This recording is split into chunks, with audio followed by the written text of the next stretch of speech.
Jom belajar sains tingkatan 4. Kita akan belajar bab 5 iaitu genetik. 5.1 Pembahagian sel. Pada akhir pembelajaran, murid akan dapat menerangkan gen, asid deoksiribonukleik dan kromosom dalam nukleus. Pelajar dapat membanding dan membezakan mitosis dan meiosis. Dan yang terakhir, pelajar dapat mewajarkan kepentingan mitosis dan meiosis. Seterusnya kita tengok apa itu genetik. Genetik merupakan kajian mengenai gen, pewarisan, variasi dalam organisma. Dalam bab ini, pelajar-pelajar akan dapat menjawab beberapa persoalan tentang apakah yang dimaksudkan dengan proses pembahagian sel.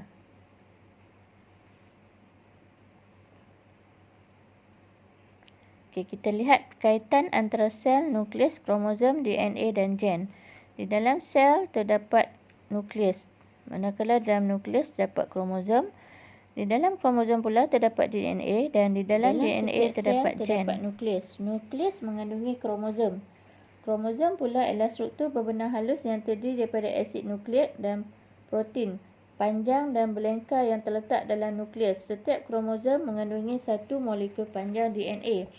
DNA pula ialah terdiri daripada unit-unit asas yang dikenali sebagai nukleotida.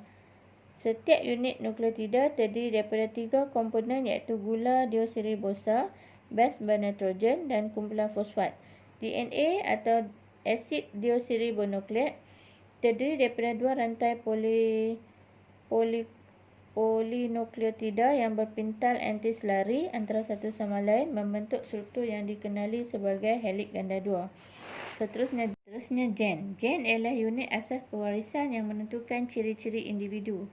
Gen berfungsi mengawal ciri-ciri yang diwarisi dalam organisma seperti kebolehan menggulung lidah pada manusia, bentuk biji kacang pie dan warna bulu pada kucing.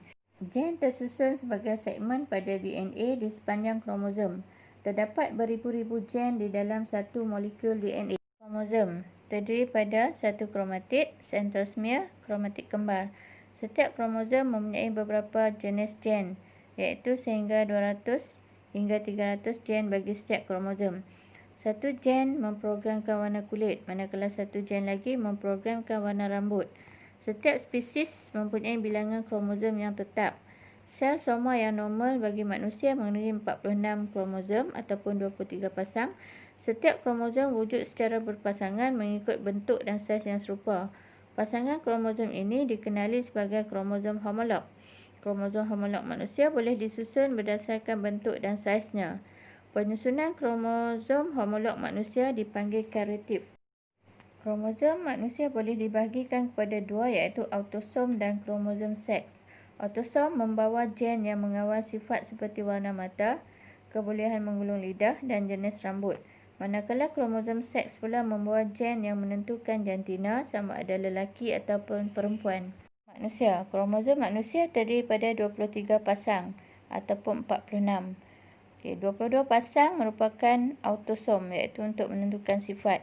Manakala satu pasang lagi kromosom adalah kromosom seks iaitu untuk menentukan jantina. Penentuan sifat menunjukkan sifat seperti warna kulit, jenis rambut, berat badan, ketinggian, jenis darah dan lain-lain. Manakala kromosom seks adalah untuk menentukan sama ada kromosom seks X ataupun kromosom seks Y, di mana XX merupakan perempuan dan XY adalah lelaki. Berikut menunjukkan karotip bagi seorang lelaki dan seorang perempuan. Seterusnya kita lihat apakah itu mitosis dan meiosis. Bagaimanakah gen dapat diwarisi? Untuk mengetahui hal ini dengan lebih lanjut, kita perlu memahami pembahagian sel terlebih dahulu. Terdapat dua jenis pembahagian sel yang berlaku dalam sel iaitu mitosis dan meiosis.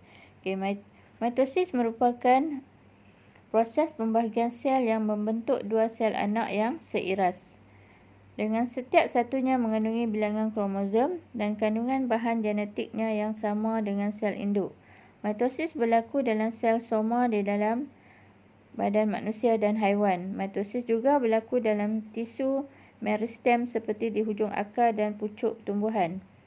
Meiosis ialah proses apabila sel membahagi menjadi 4 sel anak yang tidak seiras dengan setiap satunya mengandungi separuh daripada bilangan kromosom sel induk. Meiosis berlaku dalam organ pembiakan untuk menghasilkan gametes bagi pembiakan seks. Meiosis pula dalam manusia berlaku dalam testis bagi lelaki dan ovari bagi perempuan. Dalam tumbuhan pula, meiosis berlaku dalam anther dan ovari.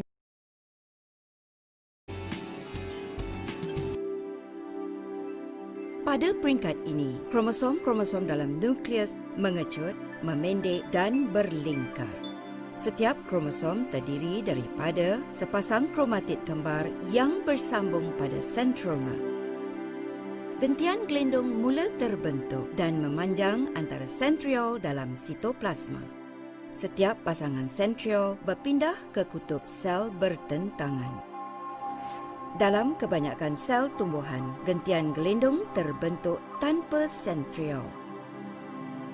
Pada peringkat akhir profasa, nukleolus hilang dan membran nukleus terurai.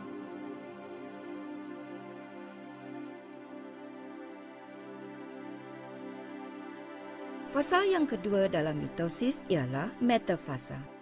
Kromatid terikat dengan gentian gelendong pada sentromanya. Sekarang, sentroma semua kromosom tersusun sebaris di tengah-tengah sel pada satah khatulistiwa. Ketika ini, kromatid kembar masih terikat antara satu sama lain di sentroma.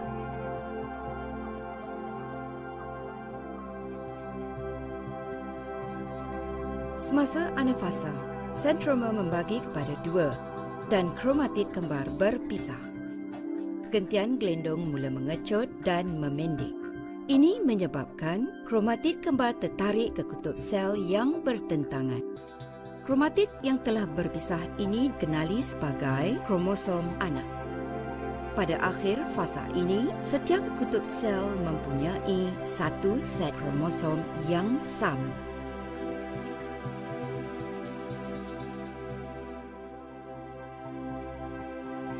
Fasa telofasa bermula apabila kedua-dua set kromosom tiba di kutub sel yang bertentangan. Kromosom membuka lingkaran dan memanjang semula. Pada masa ini, kromosom kelihatan seperti struktur berbenang halus kromatin semula. Gentian gelendong mula menghilang dan membran nukleus baru terbentuk. Nukleolus terbentuk semula dalam setiap nukleus. Dengan ini, proses mitosis akan tamat dan menjalani sitokinesis.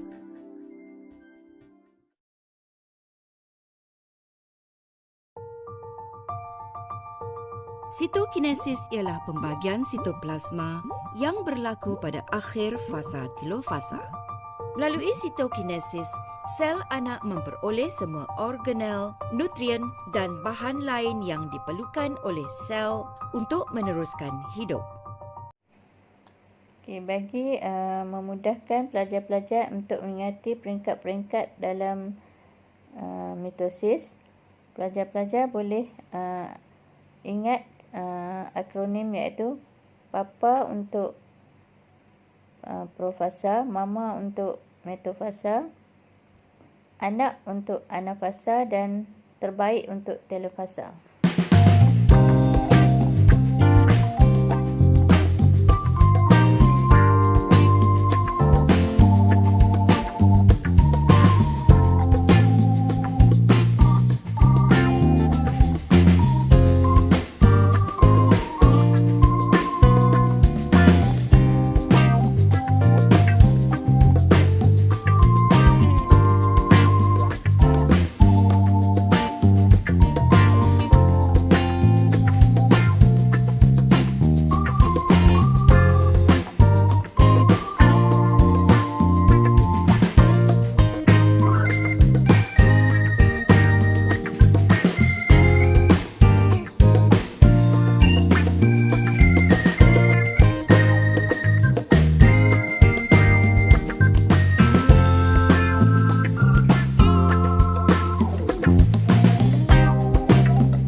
kita lihat persamaan dan perbezaan antara mitosis dan meiosis.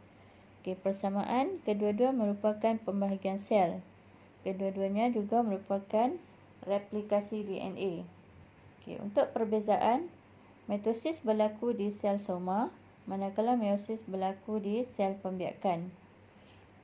Untuk mitosis 2 sel anak dihasilkan, manakala meiosis 4 sel anak dihasilkan.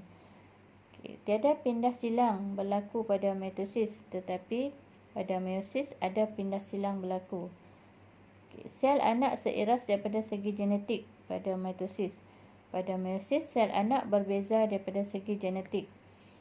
Pada mitosis tiada variasi berlaku, tetapi pada meiosis ada variasi. Bilangan kromosom sel anak sama dengan sel induk pada mitosis, tetapi untuk meiosis, bilangan kromosom sel anak separuh daripada sel induk.